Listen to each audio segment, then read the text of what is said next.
So I, as a first-time Bridgerton watcher, I went into every single season blind as of last year, and I just finished watching season 4, part 2, and truly, it's probably one of my all-time favorite seasons. I love season 2, I love season 1, but if I had to rank them, it would literally be season 4, 1, 2, and then 3. But all of them equally have their own distinct storylines. Like, I've never read the books, and I thought it would be really fun to build a Bridgerton-esque inspired home in The Sims 4, but it has a bit of a twist. Now, what I mean by a Bridgerton inspired house with a twist is that it actually is abandoned. I wanted to go fancy, but the vibes just didn't feel right at the time when I was building this 2 months ago in January, because of course I have seen almost every single season of Bridgerton, never read the books, and truly, since I was building so many things that were fancy in my save file in The Sims 2, I wanted to do something that was like that, but in a different way, but in The Sims 4. And truly, for me, with building in The Sims 4, it has like a love-hate relationship.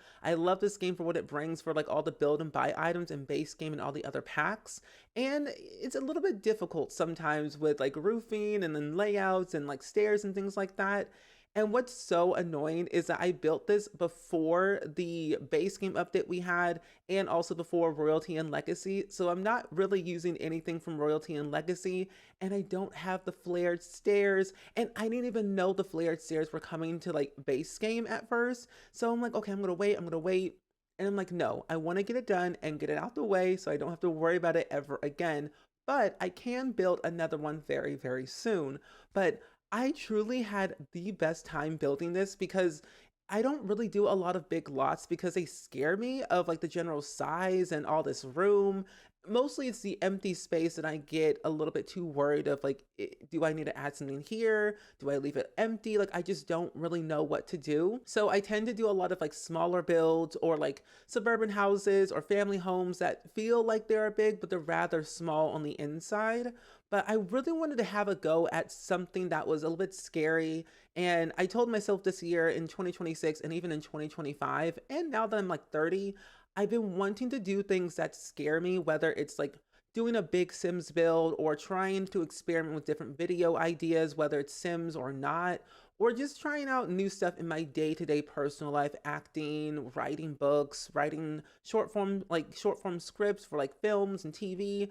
I want to try more stuff. And so with the Bridgerton, I've never read the books. I've heard really great things about it. I love Shonda Rhimes. I've watched literally every single thing that she has created. Scandal, How to Get Away with Murder at least 6 times. I'm not joking. I love that show. Me and my parents are like binge watchers. I get the binge watch energy from them. And we watched How to Get Away with Murder front to back at least a few times. And we are truly like hooked to the point that we need Shonda Rhimes to make another like crime-esque show that's similar to it but in a different way, maybe like in a different country or in the same like era or whatever it might be. I don't know, but I want it. But I've watched Grey's Anatomy front to back. Watching Grey's Anatomy, by the way, is a full-time job. I'm not joking. There are 22 seasons in total of Grey's Anatomy. That is a full-time job. Okay, I don't know what it is, but it gets you every time. I know some people have like stopped watching the show at a certain point because certain characters were like leaving or they died off or whatever, but I'm like, I'm already this far in, I cannot stop. I've gone through trials and tribulations with that show of like happiness, tears, screaming, being angry, and I'm like, I can't deal with it anymore. But I have come back and I'm rejoicing again. But I've also seen like Private Practice and Station 19 and a few others that she has done as well. But with Bridgerton, it was like a show that kind of came out and it was a period piece show. And I don't really do watch a lot of period piece shows. I've seen, Gilded Age, Gangs of London, New York, all those other shows that my mom usually watches. And I've seen other period pieces, but I was never really hooked to them. But with Bridgerton, people were talking about it, and I always get so scared. I'm like, is it really that good? Is it really a good show to actually watch? Is it just because it's like Shonda Rhimes? Is it because of the characters? Like, what is it about that makes Bridgerton so good? And I didn't know there were books at all to be, had in the world to read. So I just didn't really watch it for years up until like earlier last year. I think in like November or December, I started watching Bridgerton, and I watched season one and two and three in like maybe like 4 weeks. Mostly because I love watching shows, and if it hooks me in like the first episode or first two episodes, I'm like, I'll stay. But season one, it was like boom, boom, boom, boom, boom. There was so much going on. Those two people were loving each other hard. The tension was there in the first episode. Like, you just knew. You knew they were meant to be. You knew they were going to get together regardless of anything that was going to possibly happen. They were meant to be together. And so I loved season one. I love season two, season three, and season four. Like Daphne, she's a very like interesting character. I loved her season for season one. But I also loved Anthony. I loved his season.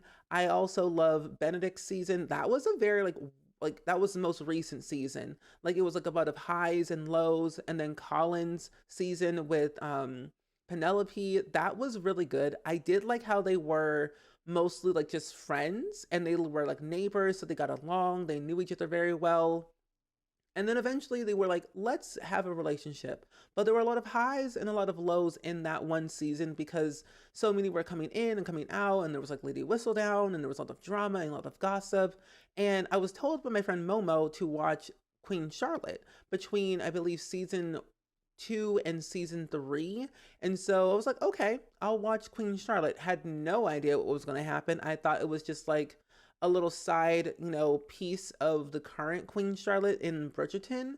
I didn't think it was going to be like the past. I mean, the cover showed it of the past, the younger version of Queen Charlotte, but I didn't really know if it was actually going to be just like all about the younger version, or just like bits and pieces here and there, as they usually do in a lot of period pieces or like other shows that are talking about the past. But it was a whole season with a sprinkle of the older Queen Charlotte, but it was a whole season of young Queen Charlotte and King George, and I loved it. I went into this blind. Every season I went into blind. I hated Queen Charlotte. I hated her. I did not like her ruling of like her dynamic of saying her best friend, Lady Dunbury, was not her friend. It was her subject. And I hated that. But they had this like bond, they had this history, this lore behind them that I did not understand until I watched Queen Charlotte, and now I understand. And I feel so bad for her. Like, I want her to succeed. I want her to like have a happy life. I do hope that eventually they'll show King George in like the newer seasons of Bridgerton, because it just got renewed for season 5 and 6, because we still need to get at least 3 more people into the Bridgerton, storyline, or at least a few. Of course, Eloise, and then like the 2 younger ones, and I believe the most recent one that we had. But I just want more of it. So we have 4 more kids left in the Bridgerton era, and kind of talk more about and kind of navigate what their storyline is going to be. But I'm thinking I probably should read the books, but I might do that after I finish watching maybe all 8 seasons, which, by the way, could take a while. It's kind of like where when I was watching Avatar, the Blue People, not The Last Airbender, but James Cameron's Avatar, when I was watching that in 2009, I was like, this will be the franchise that I will watch until the end of time. And so here I am, several years later, from 2009 to 2026. We are literally nearly like 3 more years until 2029, which is insane to think. But the last film, supposedly, Avatar, I believe 5, is supposed to come out in 2031 or 2032, somewhere in the 30s, basically, but very early 30s. So with all that being said, when I watch something and I really, really like it, I'm hooked until the very end, until it gets canceled or when it's actually fully finished. And so when I was making this house for just like for fun, I did this all on stream, and I was so hooked. I was yapping about Bridgerton. I was like, I love Bridgerton. I love all the characters, but I also secretly hate all of them. And truly, whenever like a period piece show comes about, I always think about, is this like about real people that happen like in real people time, or is it just like pure made up imaginary stuff? And most of the characters, actually all of the characters, are pretty much made up besides Queen Charlotte and King George. Those are real people, or were real people back in the day. And, they lived, they died, they had all their kids. And of course, when I was looking at their timeline, I was very bad at history, but I love history. And when I was looking at the timeline, I'm like, who are all them kids? Who are all them grandkids? And of course, we know Queen Elizabeth II, who is no longer with us, who was the Queen of England, literally the Queen of England. Her great, great, great, great, great, great, sixth great, I think, grandmother was Queen Charlotte way back in the day. And so it's so interesting. And as I was finishing season 3, I was like, let me watch The Crown, because I've heard so many good things about it. It was about the Queen Elizabeth II, of course, as we know. And that was a really good show. I've seen so many like clips and some memes here and there. The What I will say about period pieces is that they do have a way of making the characters feel real, because these are like sometimes real people, but the casting, how they do it, is so interesting. I love it dearly. I do. Because with Queen Charlotte, the actress who played the younger version of Queen Charlotte and the older version of Queen Charlotte, when you put them side by side, they do match very, very well. And like how they uphold themselves are like so interesting. So I love the casting of Bridgerton. It's so cool. But the casting for The Crown, insane. Princess Diana, insane. Like insanely accurate. It's kind of spooky though, but I love casting. Like me as an actor, I love acting. I love storytelling. With everything that I see on TV and film, like I am living and breathing TV all the time. And I tend to go back and watch shows for multiple different reasons, whether it's for the music, the acting, the little moments you don't really notice at half the time, the background people, because sometimes background people notice things that you don't really see from like the main cast. And sometimes the background people bring into the forefront of the plot line. Every once in a while. It really depends on the show and what's going on in the plot. But I watch so many different things that I always kind of get confused of like, should I watch this? Should I watch that? How should I watch it? How long should I watch it for? And so with Bridgerton, I'm gonna watch until the very end. And I'm like, I love this. I loved season 4. I loved Sophie, and I loved Benedict. Benedict, he is like that one person that I'm like, okay, you love him, you hate him, you can tolerate him enough, but will he be redeemed? Can you fix him? And it's like kind of like Shane from Stardew Valley. Like Shane is a very like interesting character, complex character. He has a lot of like, a lot going on, a lot of trauma, really, I would say. And a lot of people say like, I can fix him, I can fix him, I can fix him. But can you truly fix Shane? Yes, and also no at the same time. And I think it's also about, you shouldn't change, people half of the time. You should not change people at all. But let them be them. Let them be their own person, however they want to be. And also, you should never change yourself to please other people. And I think with TV, at least TV shows that I've seen, it always goes to show like, if you change yourself to please other people, you're going to get hurt in the end. Or, you might succeed in the world, but eventually you'll feel, hurt year after year after year, moment by moment, minute by minute. And you never really know if it's truly for your own pure happiness or society's happiness. You just don't know. And so when making this house, I didn't want to go with a generic, like fancy-esque style home. In a way, it was going to start like that because that's where my mind was. But I also slowly came to terms that sometimes a lot of fancy houses do have a little bit of like, rawness to it. Sometimes the walls are a little bit wilted, would have a little bit of mold or green, whatever on the walls. And they might have like, a nice little statue here and there, fancy landscaping. But most of the time, houses to me, they're supposed to mean something more than just that, beyond the fancy stuff. And I actually made this house for my current household, not the current one that I'm making right now with the Barnes family.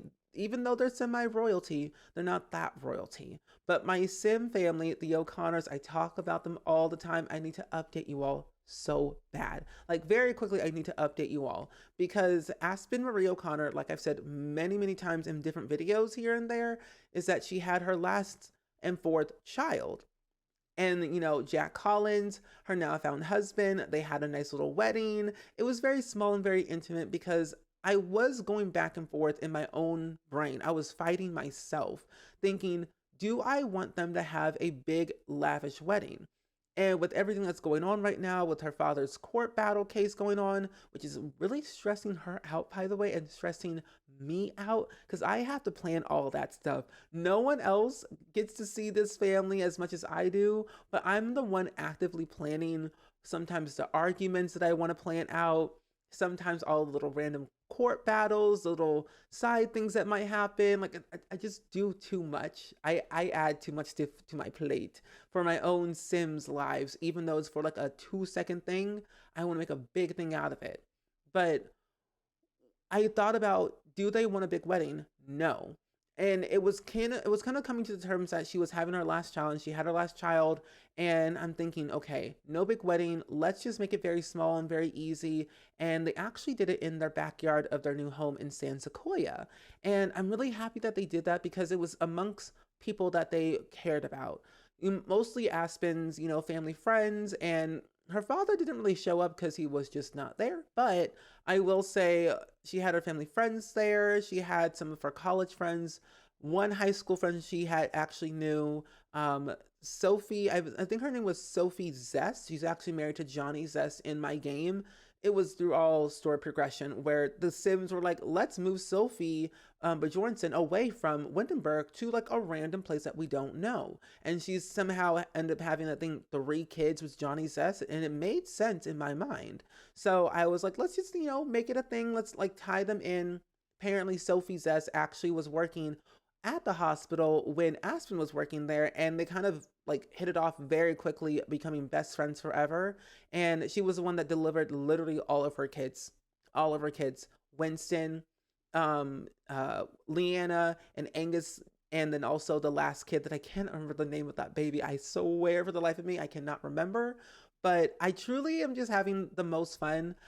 I don't know what it is, but if you ever experience a crisis, a life crisis, mostly it's a general around age. If you've ever experienced like this aha moment in your head or things become a lot more clearer, that's what I've been having these past couple of days. And it's blowing my mind of how clear I'm like thinking, or a little bit less crazy. But I'm just having like the most fun time trying new things. If you haven't noticed, I've been posting a little bit less, but I have been recording a bunch of things in the background that you have not seen. It's mostly a bunch of like it's mostly a bunch of indie games that I've been playing. I've played Town to City, I've played Hosey, I've played Lost and Found Co. I'm working on some more Animal Crossing videos, but I'm also like dabbling into more like Sims 2 and Sims 4, like different creations, and I want to go back and go to my roots. I've said this before, but I've always been so scared because I just didn't think anyone would actually want to watch it, or you just don't really care about it. But when I started making YouTube videos, oh my gosh, YouTube videos about like 20 years ago, I would say. It's going to be 20 years. Oh my gosh, it's gonna be 20 years in 2031. Oh my gosh, that's crazy. But no, I started making YouTube videos in 2011, which is crazy to think. I've been making videos that long, but I've only been making Sims videos for like almost 20 years. And I started making Sims 2 machinimas, which are like short films or like films, featured films basically, but in The Sims. Now, the community of that era is still alive and doing great, but is not at the rate as it used to be back in the day. Of course, people fell out of love in The Sims, other priorities, other things going on in their lives, and people like kind of stopped doing different things because they wanted to do it. And honestly, that is valid, totally valid. The good part, the internet is literally forever and videos are always, everywhere. And there's so many different like machinima creators that I love so much that I still watch to this day. And people are so talented. And I want to go back and like do those videos again. I have the best time doing it because not only it expands my love of The Sims, but it expands my love of like acting and like writing and being some type of like director. Because when I was younger, Of course, we all have like this idea that we want to be a doctor, a lawyer, like standard, careers that are a thing when you're a child. When people ask you, what do you want to be when you grow up? Simple, random things like, I want to be a model, I want to be an actor, I want to be a doctor, all things like that. I had all those answers too. And I think as I slowly got older, I was watching a lot of like Disney Channel and Nickelodeon and Cartoon Network, but more specifically Disney Channel because I grew up watching Disney. And I said, I want to be on TV. I want to be on Disney Channel. Will I ever be on Disney Channel? Probably not. I don't know. We'll have you never know until you actually try. I said I want to be on Disney Channel because I watch all these shows like Hannah Montana, That's So Raven. I've watched like JoJo Circus, which was a Disney Junior animated TV show. I've watched like Drake and Josh. I've seen iCarly. I've seen Victorious. I've seen Good Luck Charlie. I've seen Shake It Up. I've seen all the era of the shows on Disney Channel and Nickelodeon and Cartoon Network and things like that. But everything like TV wise, like I wanted to be that. I wanted to be on TV. I got that dream. I got to be on TV one time. I was on Chicago Fire season 13 episode 19 called Permanent Damage. My character name was called Pete. So if you ever watch that show or that show or the episode Chicago Fire, I would thank you. That would be mean a lot. Cause now that I was on TV on a SAG project, I get residuals every so often because people tend to watch it on streaming or Ion or like when it has reruns, I get residuals in that, and that's kind of cool. Kind of cool. So I've been like having so much fun tapping into my creative side a lot more, and I'm becoming a lot more playful with everything and trying and experimenting with fun stuff. So I want to do like something like a voiceover series or something like make a machinima out of something in The Sims 2 or The Sims 4 or whatever it could be. And I already do it now kind of in a way with like my Sims storytelling. I talk for my Sims and I have all these arguments between two different Sims when they're like cackling or whatever. I truly just have the best time doing that. And so maybe this year I might put out my little short little film of The Sims 2 because that's where like I started making machinimas in The Sims 2. The camera controls, the movie making magic was very easy and very simple back then. A lot of learning curves in terms of like building and like making characters and like kind of just building the sets in general took some time, but it was truly the most fun time that I had. It was mostly during like my high school years, not Sims 4 high school years, but like high school years where I was like a different person. I was very depresso back in high school. And I then eventually kind of like grew out of like that, mindset of not being depressed. So I got a lot I got a lot more happier with like what I was doing and how I was doing every day. I was in so many clubs, I was doing so much stuff, and then I was making YouTube videos. And eventually, when I got out of high school, I made this channel, SpringSims, in 2015. And so since then, I haven't returned to that era because I thought it was like, I don't want to be my past self where I was like a different, scarier person and like mentally scary. But I think I'm a lot more healthier, like mentally healthier to actually go back to that and like tap into that side a little bit better with a better mindset, with better ideas of what I could do. So, my friend Jake has been literally nagging me to literally go back to that era. And I'm like, they are crazy, truly crazy. One of my best friends and one of my Twitch mods, but we both like grew up. We're not the same age, but like we have a very similar interest in like Sims 2 machinimas. And if you know Natalie Fire X on YouTube, she had this series called My Life. And I'm older than Natalie, which I did not know, but My Life was my life. I watched that series from start to finish, 13 seasons with a little spin-off of My Life. And if you search up My Life Sims 2, there's a full playlist of the entire series. It is so good. It's all subtitles, but as you watch the episodes progress more and more and more, the filming gets better, the quality gets better, the writing gets better. Like there's so many intricate things that make that show amazing. And it was all on YouTube.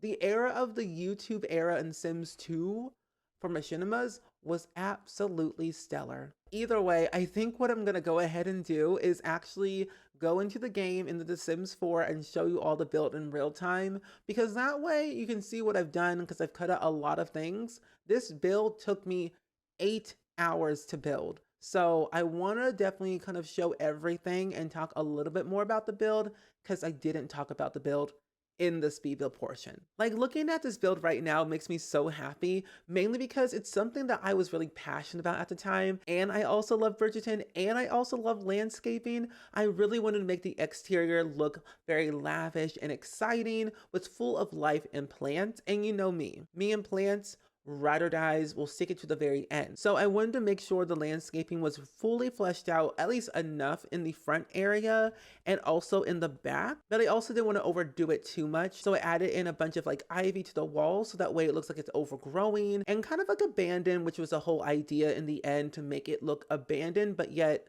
well upkept at the same time. So I did make it very livable so your Sims can actually live here, but there's a lot of grime and grease on the walls and the floor, so be careful. If your Sims do slip, it's not my fault. I can't get sued. So blame Nancy, okay? Not me. But this is the layout for the first floor, and this is the layout for the second floor. There's a grand total of 2 bedrooms, but there's also 3.5 bathrooms. I wanted to make sure your Sims had a lot of room to like play around with, do whatever they want. And of course you can change the layout however you so please. This technically right here could be turned into another bedroom, but I decided to make it a more of a storage attic, miscellaneous closet room essentially. But I also wanted to make sure there was a lot of room to just like play around with like the floor plan, not add too much furniture, but also keep the story in mind that it is abandoned and there's like random furniture everywhere.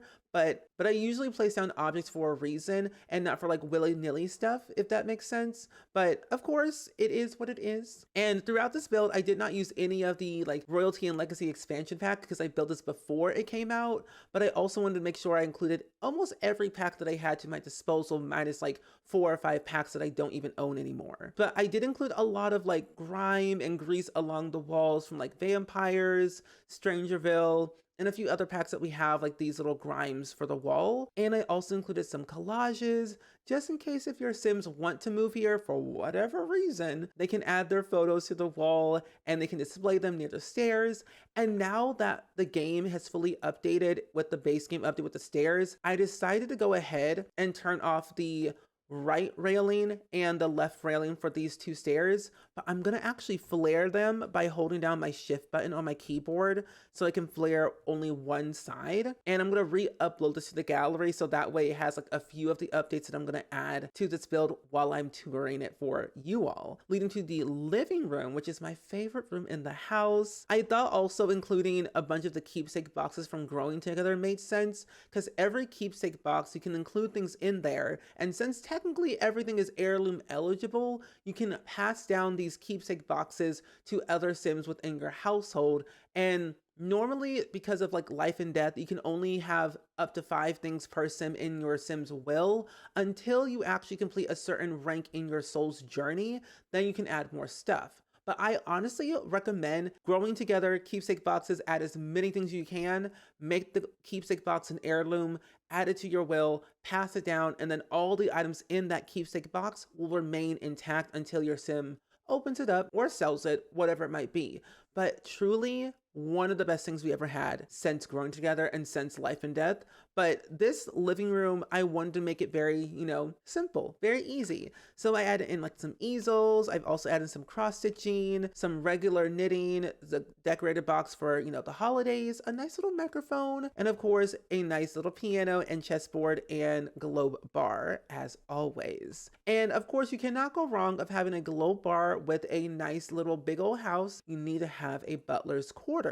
So I did add in a butler's quarters over here in the kitchen area. I did include a lot of the kitchen clutter kit pack into this build because a kitchen needs some clutter at least somewhere. So I included this little makeshift area for the butler to come over here, wash the dishes, wash their hands, prepare some meals if they need to. I also included a microwave and also some other delectable things over here in the corner. We have a small little bathroom that leads into the kitchen right over here, which isn't the biggest, most fanciest kitchen. And I was having the hardest time figuring out what I wanted to do for this general breakfast nook area. but people in the chat seemed to like it, so I went along with it, and it made total sense for what I was trying to do. And it's also the oldest part of the home. But we have this area for the dining room area. This is the kitchen area. And then of course we have all the nectar racks from Horse Ranch, because eventually your Sims will make nectar, store them, sell it, or drink it if they ever want to. But you can actually make all of your nectar in the butler's house over here, which is attached to the Horse Ranch area, the horse barn, if you will. And with Bridgerton, in one of the seasons with Anthony, which I believe was season 2 of Bridgerton, Kate and Anthony, they both had horses. They loved riding their horses and truthfully obsessed riding horses in the rain. But this is where the butler will be sleeping, of course. We have the bedroom, we have their own kitchen, living room, another globe bar, and this is also where they can actually make all of their nectar and store it in here, or either in the kitchen area as well. And we also have a hedge maze over here, which is something I don't do that often, but it was heavily inspired by Town to City, because there is a request in that game to make a gigantic hedge maze for your city folk. But there's also a hedge maze on the back part lot of the Von Hunt estate that you normally cannot access to, but it looks nice, so I want to make a mini version of that hedge maze. So I included a little fountain and also a little statue. I haven't really play tested this hedge on how long it would take your sim to get from here to here, but probably not that long. But it is kind of like a fun way to just play around, especially in first person mode. If you had live mode, first person mode, and had your sim walk along this hedge, it will be so trippy, but also so cool at the same time. But over here, I have a little greenhouse. So I included a bunch of stuff from like base game, seasons, also from that one garden kit or several garden kits. So I felt it just made a lot of sense to have everything here. So we have the flower arranging table. We also have a bee box from Seasons, 3 planter boxes.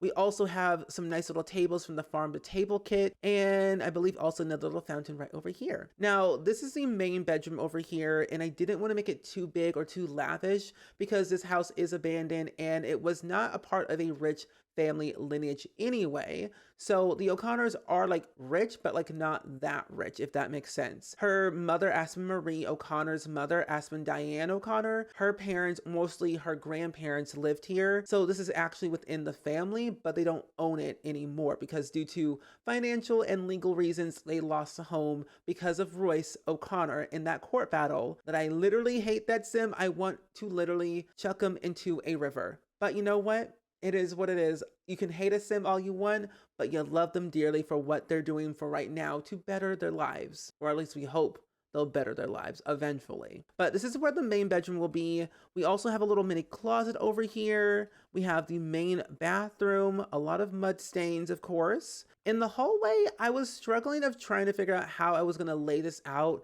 especially knowing that I wanted to have an opening down here and also have flared stairs with 2 being flared. I just thought, let's add a bar, let's add in a nice little table, a lot of cobwebs and pipes everywhere. Let's just do something at least to make it work for what it is. And then over here, we have the other bedroom for the kids. These are actually twin beds. So that way, if any kids are coming here, they can sleep here. But essentially, Aspen Diane's relatives who had kids slept in here, but they're no longer here, if you know what I mean. We also have a hallway bathroom, so it's kind of cramped in here. We do have a shower tub combo and a toilet and a sink, so you kind of have everything you need, but it's like not that full-fledged bathroom that you're looking for. So I kind of played around with what I had, and I think it kind of worked out well in my favor. So I'm really pleased that I, one, built something very big, but also something that was big with a story that made it look abandoned, but yet fancy at the same time. But either way, as always, I do hope you all enjoyed today's video as much as I did. Let me know down in the comments below, as always, of what you thought of this build, especially if you've ever seen Bridgerton, because truthfully, I want to know, have you seen it? Have you read the book? If you haven't, either of them, I would love to know why you haven't seen it. And if you ever want to have an idea of what it's about, let me know, because I can yap your ears off for literal hours, because I love to show more than you know. But as always, go ahead and like, comment, and subscribe. Listen to my podcast, Hello Spring, and I will see you all next time. Bye!